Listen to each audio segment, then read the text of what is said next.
pleasant surprise, making tea and toast in the middle of Valentine's show.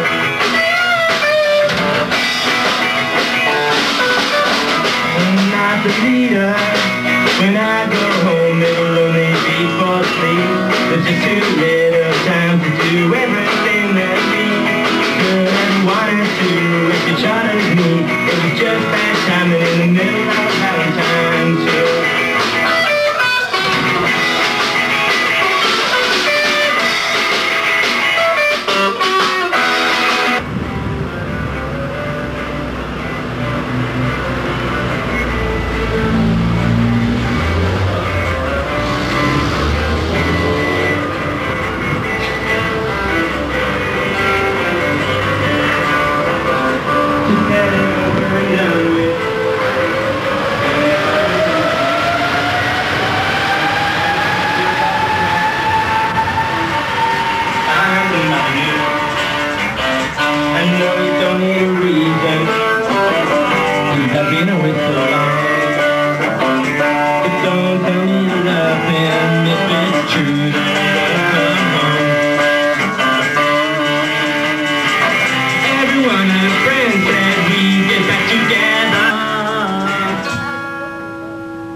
I read about it in a dream. You got locked in the room now until on a long weekend. What a shame. I know you got a new boyfriend. I read about it in a dream. You got locked in the room now until the long weekend. Was it fun? Everyone had a friend said we get back together. Singing tunes for one who's they're all wrong. Ba-ba-ba-ba-ba-ba. As I didn't dream. 1, 2, 3, 4. Here I am waiting for a plane to see the proton energy pills play.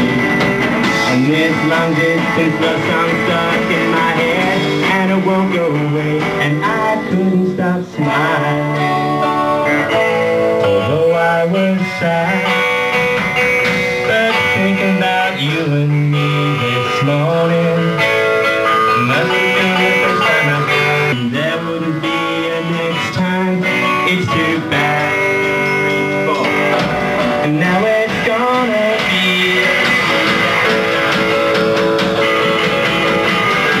have a sweet, sad song, and now it's gonna be a sweet, sad time. To have a sweet, sad song, and now it's gonna be a sweet, sad time. To have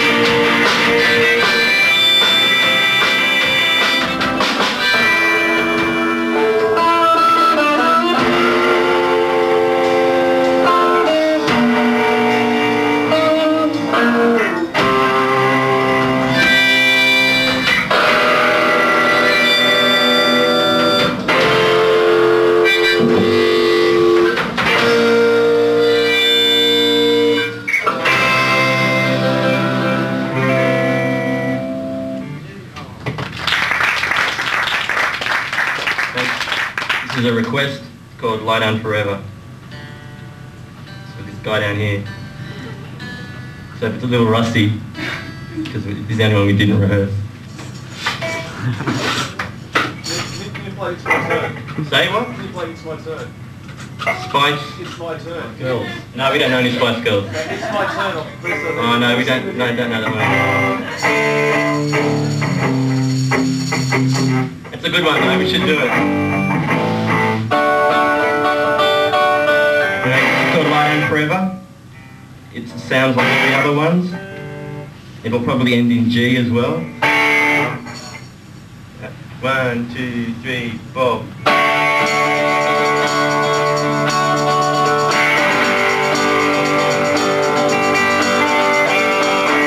So can I have a description to earth that your little indie rock and roll band beat? And I'll buy a bouquet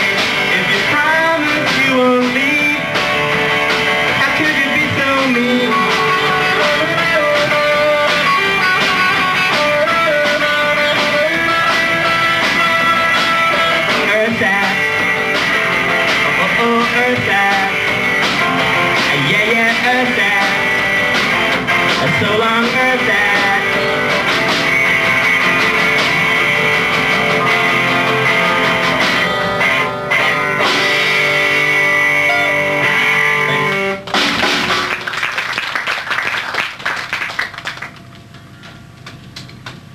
This is our last song.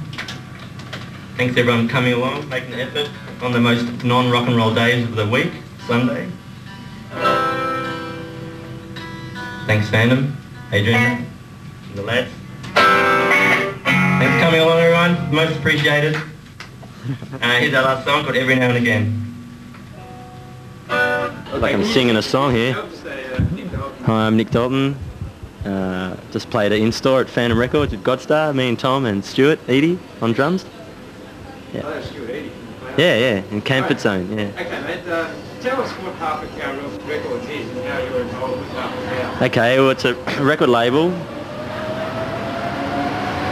It's a record label I started in '89 and just to put out music of my own basically because no one else would really, and just records of friends, and it's always been like that. And it's, you know, I thought a lot of the bands would, you know, just put out like 1 or 2 records with me and then go and do other deals, but they've all sort of, you know, we've all grown together, yeah. Okay, what was the motivation to start your own record label? Just, Was it? no, just to put stuff out, yeah. And how do you go about picking up bands for that label? Oh, just friends, bands I see, or just through word of mouth.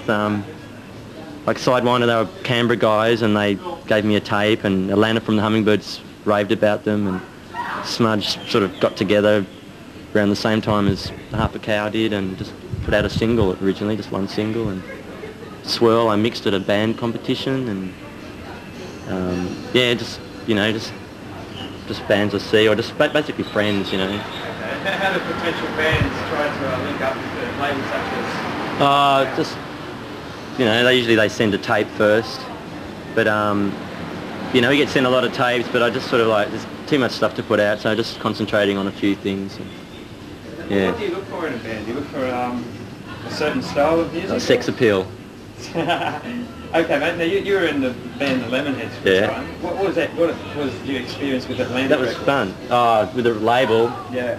They were like a major label. You know, they made us work really hard, treated us like, you know, sheep on the back of a truck.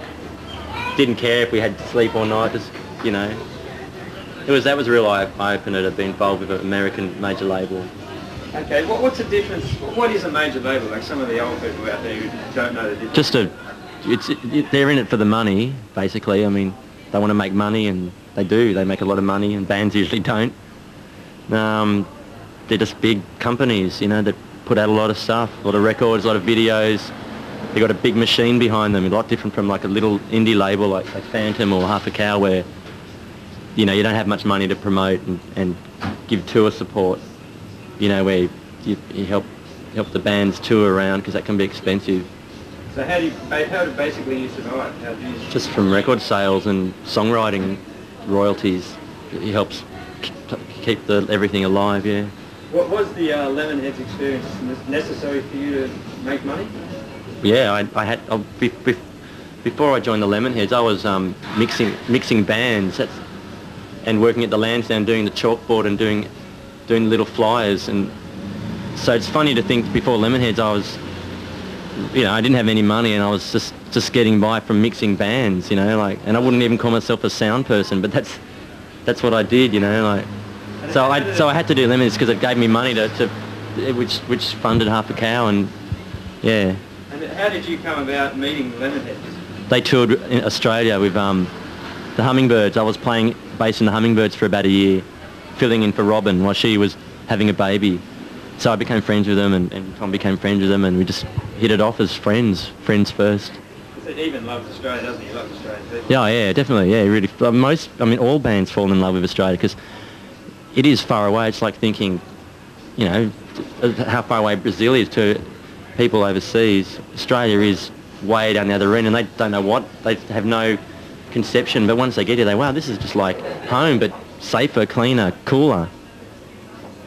Okay, we should point out that when you were in the Lemonheads, that was really the height of their success at that moment. That was yeah. What was the experience like? What were some of the weird... Oh, I don't usually talk about stuff like that because it's like, got to move on. don't dwell on the past. But yeah, it was you take the good with the bad. There was good things, bad things, and you know, it was a great experience. But you know, I had to come back and do my own thing. How did people's perceptions change of Nick Dalton being in the Lemonheads? Oh, probably a lot. You know, even down to my mum and dad's perception would change. You know, it's weird when you suddenly go in a big band because suddenly, you know, your friends change and everything. Everyone's perception changes. Okay, how do you think Australian music has changed in the 90s? Like bands like Spider. Oh, it's a lot more career orientated. I think a lot of new bands, like Spider-Bait are a great band, they've been slogging it out for years, so they're in it for the right reasons and they've got success due because they deserve it. But I think a lot of new bands, they don't want to do the work, they just want to be big, and they don't, maybe some bands don't care about the music, you know.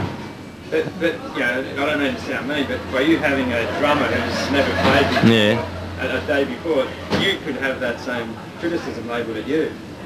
Why? What do you mean? I was doing it for the fun. Like if, no, we did this for fun. We did this for free. Stuart came and did it for free as well. Like because he wanted to do it as well. So like, we didn't do it to make money or to further our career. We did it because we were asked to. Yeah. Okay, but yeah, so sort of like 5-6 years ago, bands like Spider-Bait and Regurgitator would probably never have been in the charts. Yeah.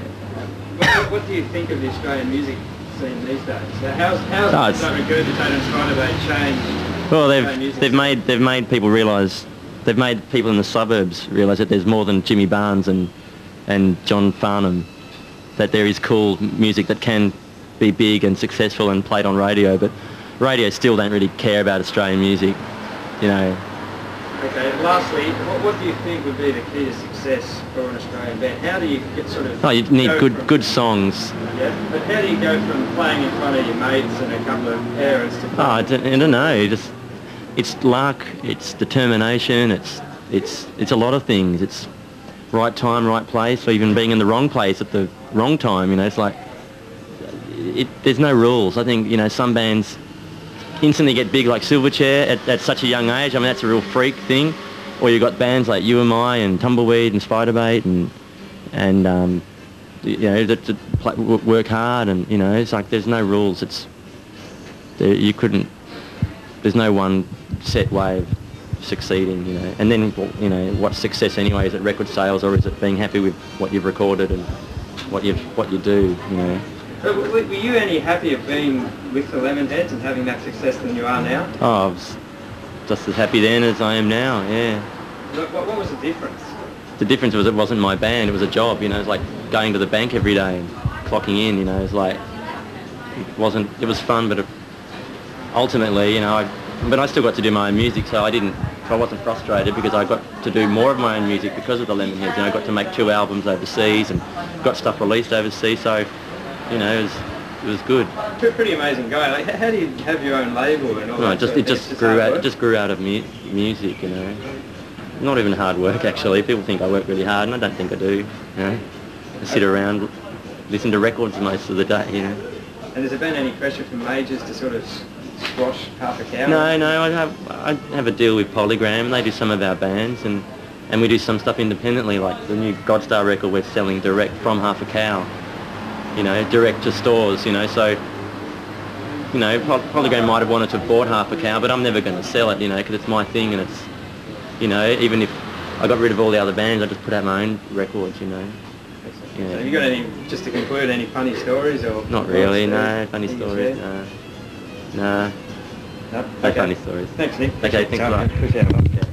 Look forward to seeing the next show. So you start off by introducing yourself and telling what band you're playing in at the moment. I'm Tom Morgan. I'm playing in Smudge and Godstar and Sneeze at the moment.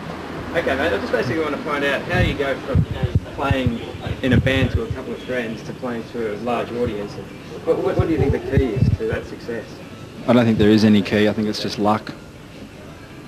How did Smudge come from playing to a few friends to an audience?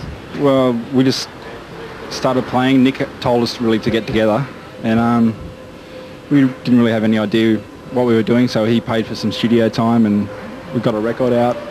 That was pretty much it. We were very lucky. Okay, where would you be without Nick Dalton? on the dole. Yeah, definitely. What's the key to what's the importance of Nick Dalton for Australian music? I don't think that you can think of it in terms of Australian music. He loves music, full stop. Any kind of music. He's just a really creative person, and it blows me away. He's just always doing something. Okay, mate. A lot of people associate Tom Morgan with songwriting. You wrote with even Dando from the Lemonheads, etc. What inspires you to write songs? Where do you come up with inspiration? Just usually a line that somebody else says that sticks in my head. Usually, and when Evan and I write, we just work around that one line and try to, get a good follow-up line to it, and then hopefully we're on a roll. Okay, and is it something that, can you normally write a song in, say 3 minutes, or does it take you a few weeks out? No, when I first started, I could do songs in like 3 minutes easily, but I think as you start to learn how to play a bit, you get a bit, hold on, you get a bit, educated and a bit too intellectual, and I think you screw things up. So I think the key is to get back to the way that you first wrote songs when writing songs. So simplicity is the goal, not the starting point.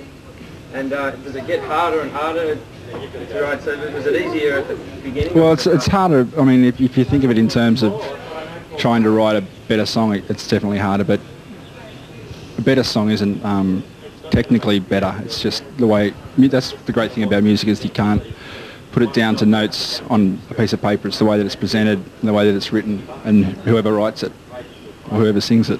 Okay, you co-wrote some of the Lemonheads' biggest hits.